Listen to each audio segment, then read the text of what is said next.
हिंदू पंचांग के अनुसार साल 2026 में अधिक मास ज्येष्ठ के महीने में लग रहा है, जिसे अधिक ज्येष्ठ मास या पुरुषोत्तम मास भी कहा जाता है।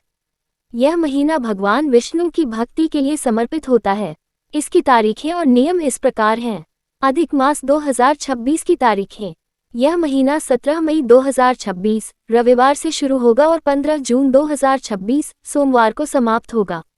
क्या करें? भगवान विष्णु और श्री कृष्ण की रोजाना पूजा करें। ओम नमो भगवते वासुदेवाय मंत्र का जाप करें। श्रीमद् भागवत पुराण, भगवद गीता और पुरुषोत्तम मास महात्म्य कथा का पाठ करें या सुनें। अपनी क्षमता के अनुसार जरूरतमंदों को अन्न, वस्त्र और धन का दान करें। इस महीने में मालपुए का दान करना विशेष फलदायी माना जाता है।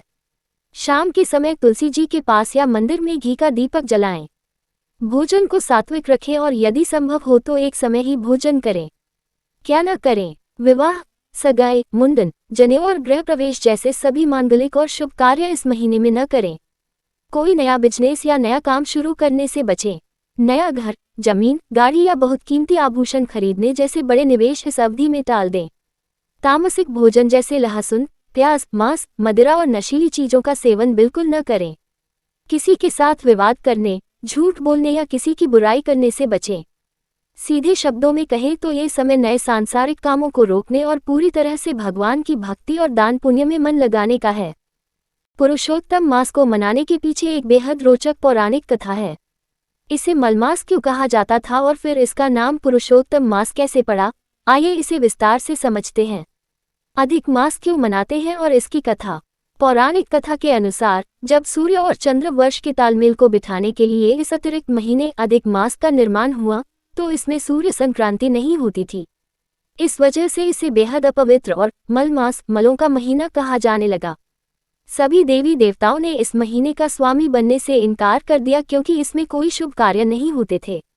इस बात से दुखी होकर मलमास रोता हुआ भगवान विष्णु के पास वैकुंठ धाम गया और अपनी व्यथा सुनाई कि संसार में हर कोई मेरी निंदा करता है और मुझे अछूत समझता है। मलमास की पीड़ा देखकर भगवान विष्णु को उस पर दया आ गई। भगवान विष्णु उसे अपने साथ लेकर गोलोक गए, जहां भगवान श्री कृष्ण विराजमान थे। विष्णु जी ने कृष्ण जी से कहा कि प्रभु, इस महीने का कोई स्वामी नहीं है, इसलिए यह बहुत दुखी है। तब भगवान श्री कृष्ण ने कहा कि आज से मैं इस महीने को अपना नाम देता हूँ।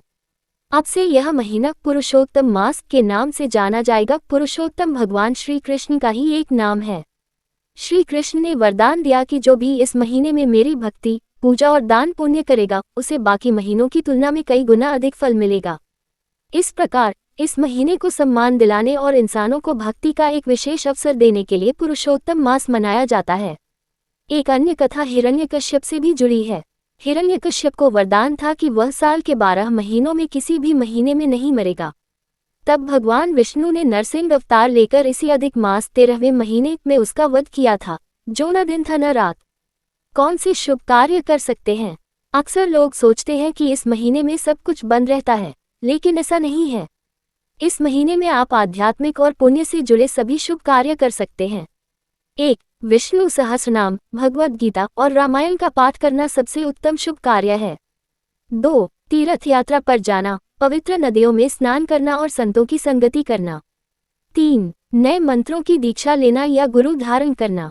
4. दान करना, विशेषकर ब्राह्मणों और जरूरतमंदों को कांसे के बर्तन में मालपुए रखकर दान करना।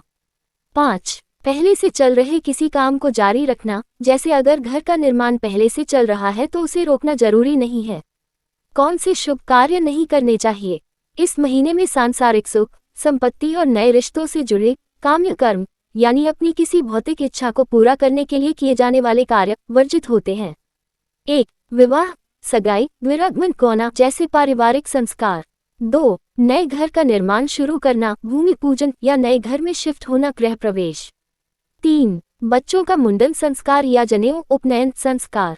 4. नई गाड़ियां, संपत्ति, जमीन या बहुत भारी सोने चांदी के गहने खरीदना।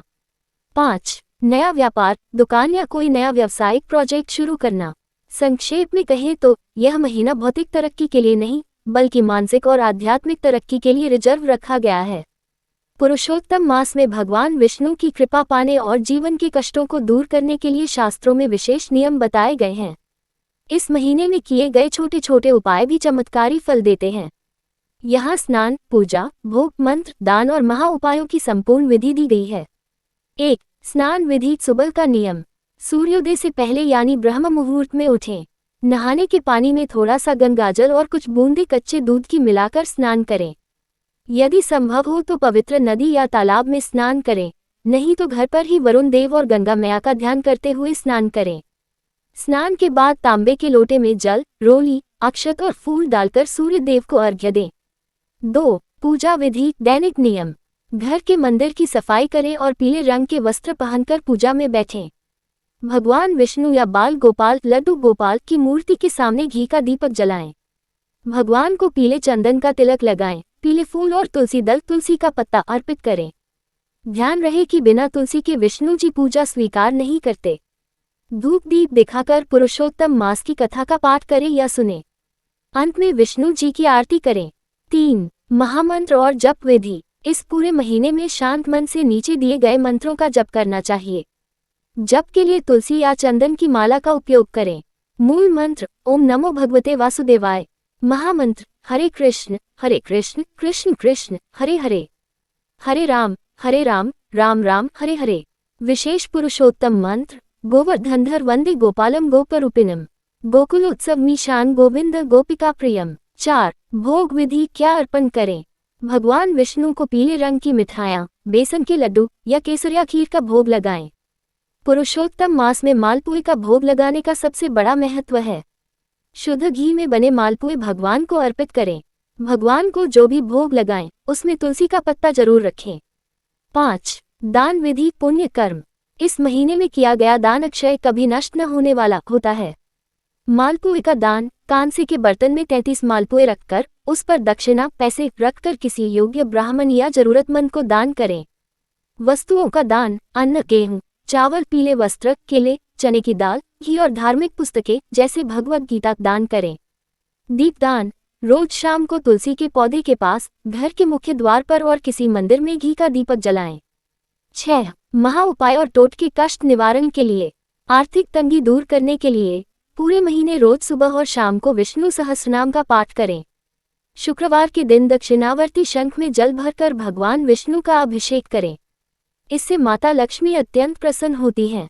मनोकामना पूर्ति के लिए पीपल के पेड़ में साक्षात विष्णु जी का वास माना जाता है।